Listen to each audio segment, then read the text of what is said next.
नमस्कार।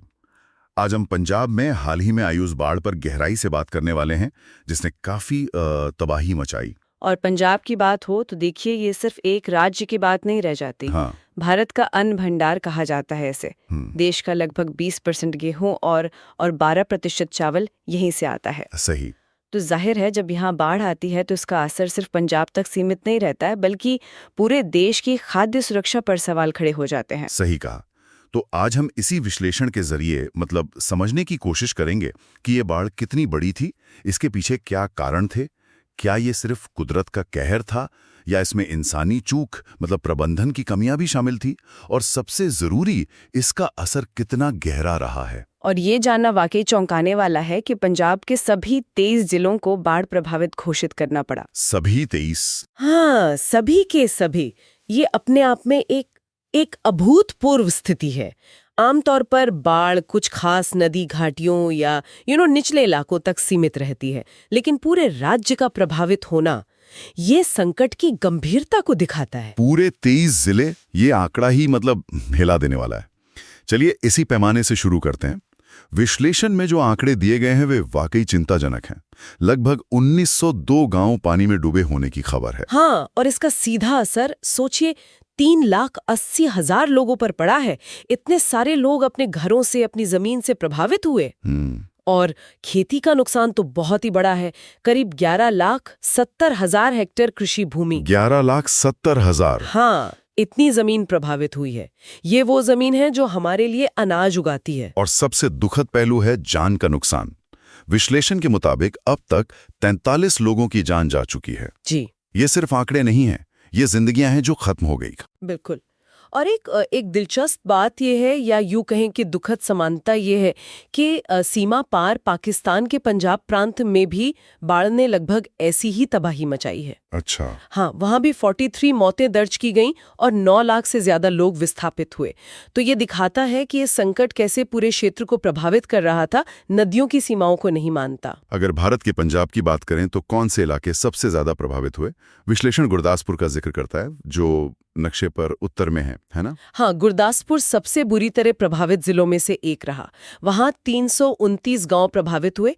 लगभग 1.5 लाख लोग, 1.45 लाख सीधे तौर पर प्रभावित हुए, और करीब 400 हेक्टेयर खेती की जमीन पानी में डूब गई। लेकिन ये अकेला नहीं था, और भी थे। जी, कपूरथला, तरन तारन, फिरोजपुर, फाजिलका, ये जो सीमावर्ती जिले हैं ये भी बुरी तरह प्रभावित हुए। साथ ही होशियारपुर, लुधियाना, जालंधर, रोपड़ जिसे अब रूपनगर कहते हैं, नवानशहर यानी शहीद भगत सिंह नगर, और मोगा, इन सब में भी भारी नुकसान हुआ। और इसमें हिमाचल प्रदेश की बारिश का भी बड़ा हाथ रहा। क्यों? क्योंकि पंजाब की ज्यादातर नदियां वहीं से आती हैं। निश्चित रूप से हिमाचल में जो लगातार भारी बारिश हुई उसने पंजाब में नदियों के जलस्तर को खतरनाक ढंग से बढ़ा दिया। देखिए, इस तबाही को पूरी तरह समझने के लिए पंजाब के भूगोल और उसकी नदियों को समझना जरूरी है। हाँ, ये जरूरी है। पंजाब यानी पंज-आब, 5 नदियों की धरती। हालांकि विभाजन के बाद भारत वाले पंजाब में मुख्य रूप से 3 नदियां रह गईं, रावी, ब्यास और सतलुज। सही कहा। झेलम और चिनाब अब मुख्य रूप से पाकिस्तान के पंजाब में बहती हैं। इन 3 प्रमुख नदियों के अलावा एक मौसमी नदी घग्गर भी है। घग्गर, हाँ, जो मानसून में उफान पर रहती है। और साथ ही कई छोटी छोटी बरसाती धाराएं हैं जिन्हें स्थानीय भाषा में चोए कहते हैं। चोए? हाँ, चोए। ये शिवालिक की पहाड़ियों से उतरकर मैदानी इलाकों में फैल जाती हैं और कई बार स्थानीय बाढ़ का कारण बनती हैं। और इन्हीं नदियों के लाई उपजाऊ मिट्टी ने इसे इतना हरा भरा बनाया है। बिल्कुल। नदियों द्वारा जमा की गई जो गाद होती है, जिसे एलुवियम कहते हैं, उसने पंजाब के मैदानों को दुनिया के सबसे उपजाऊ क्षेत्रों में से एक बना दिया है। ये बात ध्यान देने वाली है कि भारत के कुल क्षेत्रफल का महज 1.54% होते हुए भी पंजाब देश का इतना बड़ा हिस्सा अनाज का पैदा करता है। ये तथ्य इस बाढ़ के आर्थिक प्रभाव को और गंभीर बना देता है। सिर्फ फसल का नुकसान नहीं, बल्कि देश की खाद्य सुरक्षा पर असर। विश्लेषण में पंजाब को 3 भौगोलिक क्षेत्रों में बांटा गया है, माझा, दोआबा और मालवा। क्या आप इसे थोड़ा और समझा सकती हैं और बता सकती हैं कि बाढ़ का असर इन क्षेत्रों पर कैसा रहा? जरूर। देखिए, माझा क्षेत्र रावी और ब्यास नदियों के बीच का इलाका है, जिसमें गुरदासपुर, अमृतसर जैसे जिले आते हैं। अच्छा। दोआबा, जैसा कि नाम से जाहिर है, दो आब यानी ब्यास और सतलुज नदियों के बीच का क्षेत्र है। इसमें जालंधर, कपूरथला, होशियारपुर आते हैं। और मालवा? और मालवा सतलुज नदी के दक्षिण का सबसे बड़ा क्षेत्र है। इसमें लुधियाना, पटियाला, संगरूर, मोगा, फिरोजपुर, फाजिल्का जैसे ज्यादातर जिले आते हैं। इस बार के बाढ़ ने मालवा क्षेत्र को बुरी तरह प्रभावित किया, खासकर लुधियाना, जालंधर जो दोआबा में है लेकिन सतलुज के करीब है, मोगा, रूपनगर, शहीद भगत सिंह नगर, इन जिलों में भारी जलभराव देखा गया। और मालवा सबसे बड़ा और कृषि के लिहाज से बहुत अहम क्षेत्र है, इसलिए यहाँ का नुकसान ज्यादा मायने रखता है। अच्छा, तो ये भौगोलिक स्थिति समझने के बाद अब कारणों पर आते हैं। सबसे पहला और सीधा कारण तो शायद अत्यधिक बारिश ही है। विश्लेषण कहता है कि पंजाब, हिमाचल और जम्मू कश्मीर में सामान्य से 45% ज्यादा बारिश हुई। हाँ, ये प्राकृतिक ट्रिगर तो था ही। मॉनसून इस बार काफी उग्र रहा, लेकिन सिर्फ बारिश ही पूरी कहानी नहीं है। यहाँ ये समझना दिलचस्प हो जाता है कि बारिश का पानी नदियों तक कैसे पहुंचा और फिर क्या हुआ। जैसे कि विश्लेषण में 10 अगस्त की घटना का जिक्र है। हिमाचल में भारी बारिश के कारण ब्यास नदी में 50,000 से 55,000 क्यूसेक पानी का प्रवाह हुआ। ये क्यूसेक ये क्या होता है और ये आंकड़ा कितना बड़ा है? क्यूसेक का मतलब होता है क्यूबिक फीट प्रति सेकंड। इसे ऐसे समझें कि एक घन फुट जिसमें लगभग 28.3 लीटर पानी आता है, वो पानी हर एक सेकंड में किसी बिंदु से गुजर रहा है। हर सेकंड? हाँ, हर सेकंड। तो 50-55,000 क्यूसेक का मतलब है हर सेकंड लगभग 14-15 लाख लीटर पानी बह रहा था। बाप रे! ये पानी का एक बहुत ही विशाल और तेज बहाव है जो ब्यास नदी में अचानक आ गया। 15 लाख लीटर हर सेकंड, ये तो कल्पना करना भी मुश्किल है। और फिर 26 अगस्त को रावी नदी पर माधोपुर बैराज के गेट टूटने की घटना हुई, जिससे 2 लाख क्यूसेक से ज्यादा पानी छोड़ा गया। ये तो और भी ज्यादा था। हाँ, ये बहुत बड़ी घटना थी। माधोपुर बैराज रावी नदी पर पानी को नियंत्रित करने और नहरों में मोड़ने के लिए बना है। उसके 2 गेटों का टूटना और इतनी भारी मात्रा में पानी का अनियंत्रित होकर बह जाना, ये निचले इलाकों खासकर गुरदासपुर और सीमा पार पाकिस्तान के लिए विनाशकारी साबित हुआ। तो अत्यधिक बारिश और नदियों में पानी का ये भारी प्रवाह है, ये निश्चित रूप से प्राकृतिक कारण थे। लेकिन जैसा कि अक्सर होता है, क्या यहाँ भी कहानी का दूसरा पहलू है? क्या मानवीय कारक या कह लें प्रबंधन की कमियां भी जिम्मेदार थीं? विश्लेषण बांधों के कुप्रबंधन की ओर इशारा करता है। बिल्कुल, यहीं पर मामला और जटिल हो जाता है। पंजाब की जीवन रेखा कही जाने वाली नदियां सतलुज, ब्यास, रावी, इन पर बड़े बांध बने हैं। हाँ, भाखड़ा, पौंग। जी, सतलुज पर भाखड़ा बांध, ब्यास पर पौंग बांध, दोनों हिमाचल में है लेकिन पंजाब के लिए महत्वपूर्ण है। और रावी पर रणजीत सागर बांध, जिसे थीन बांध भी कहते हैं, पंजाब जम्मू सीमा पर। इन बांधों का प्रबंधन भाखड़ा ब्यास मैनेजमेंट बोर्ड यानी BBMB करता है।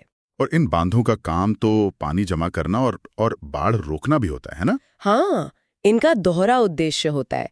सिंचाई और बिजली उत्पादन के लिए पानी जमा करना, खासकर सर्दियों और गर्मी के महीनों के लिए, और साथ ही मानसून के दौरान अतिरिक्त पानी को रोककर बाढ़ के प्रभाव को कम करना।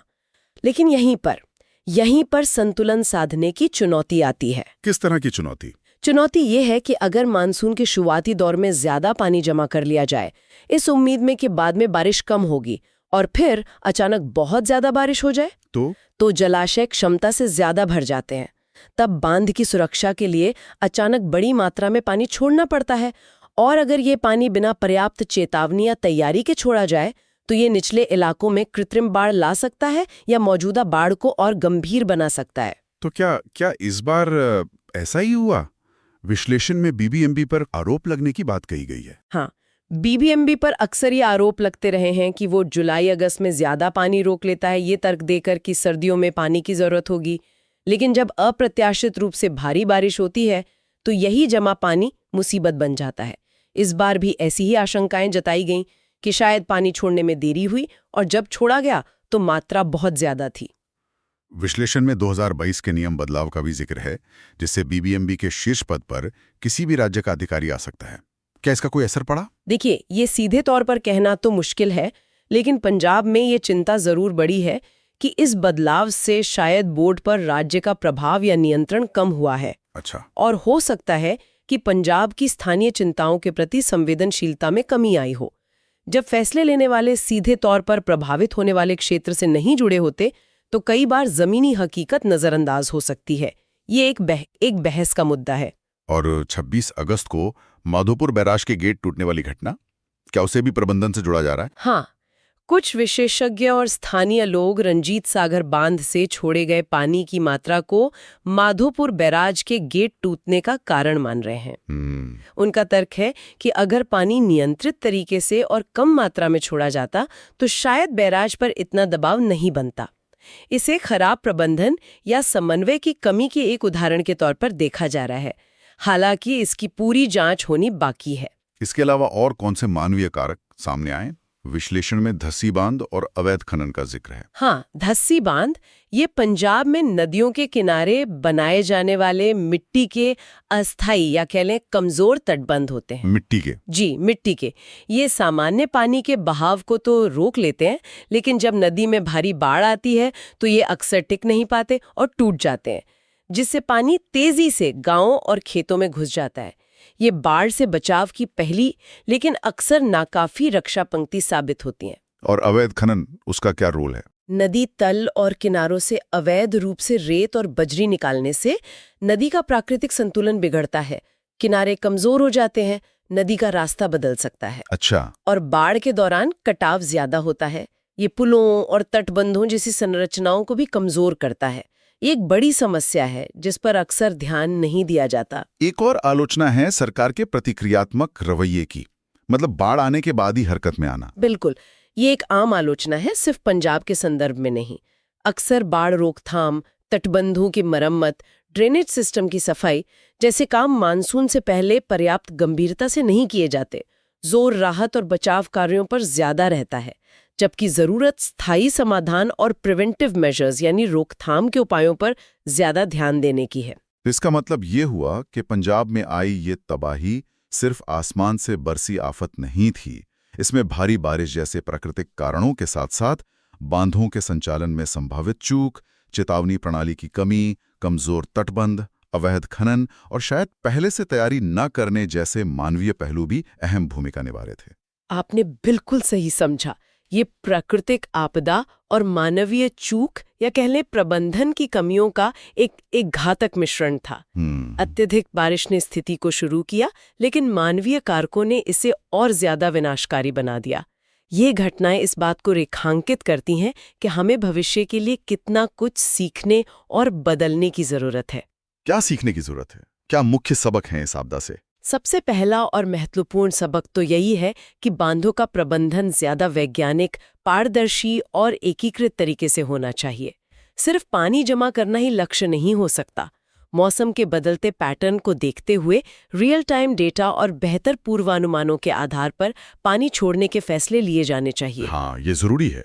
और सबसे जरूरी, समय पर और प्रभावी चेतावनी प्रणाली होनी चाहिए ताकि निचले इलाकों के लोगों को तैयारी का मौका मिल सके। और धस्सी बांध जैसे अस्थायी उपायों का क्या? देखिए, हमें उनसे आगे बढ़कर ज्यादा मजबूत और स्थायी तटबंध बनाने होंगे।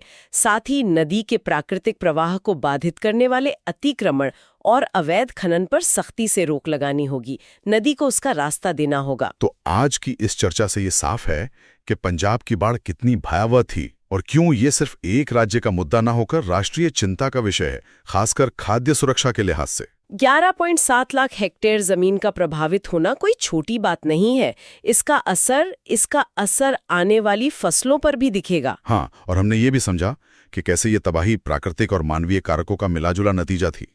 भारी बारिश तो थी, लेकिन बांधों से पानी छोड़ने का प्रबंधन, माधोपुर बैराज का टूटना और अन्य व्यवस्थागत कमजोरियों ने संकट को गहरा किया। ये पूरी बातचीत इस जरूरत पर जोर देती है कि हमें सिर्फ तात्कालिक राहत कार्यों से आगे बढ़कर सोचने की जरूरत है। बेहतर चेतावनी प्रणालियां, बांधों का वैज्ञानिक संचालन और बाढ़ प्रबंधन के लिए एक ज्यादा सक्रिय और स्थायी दृष्टिकोण, ये सब भविष्य के लिए अनिवार्य हैं। बिल्कुल, यहाँ जरूरी सवाल यही उठता है कि हम ऐसी स्थितियों से बचने के लिए क्या स्थायी समाधान अपना सकते हैं। क्या हम पारंपरिक ज्ञान और आधुनिक तकनीक, का मेल करके कुछ बेहतर बना सकते हैं? क्या हम वाटरशेड प्रबंधन पर ज्यादा ध्यान दे सकते हैं? ये सवाल अब पहले से कहीं ज्यादा प्रासंगिक हो गए हैं। और अंत में सोचने के लिए एक और बात छोड़ जाते हैं। हम सब जानते हैं कि जलवायु परिवर्तन हो रहा है और इसके कारण मौसम की ऐसी चरम घटनाएं, कभी बेहिसाब बारिश, कभी भयंकर सूखा, भविष्य में और आम हो सकती हैं। जी हाँ। तो क्या हमारा मौजूदा बुनियादी ढांचा, चाहे वो दशकों पुराने बांध हों या हमारी प्रबंधन प्रणालियां या हमारी नीतियां, क्या ये सब आने वाली इन बड़ी चुनौतियों का सामना करने के लिए तैयार हैं या हमें इन्हें नए सिरे से घड़ने की जरूरत है? इस पर गंभीरता से सोचने का वक्त आ गया है।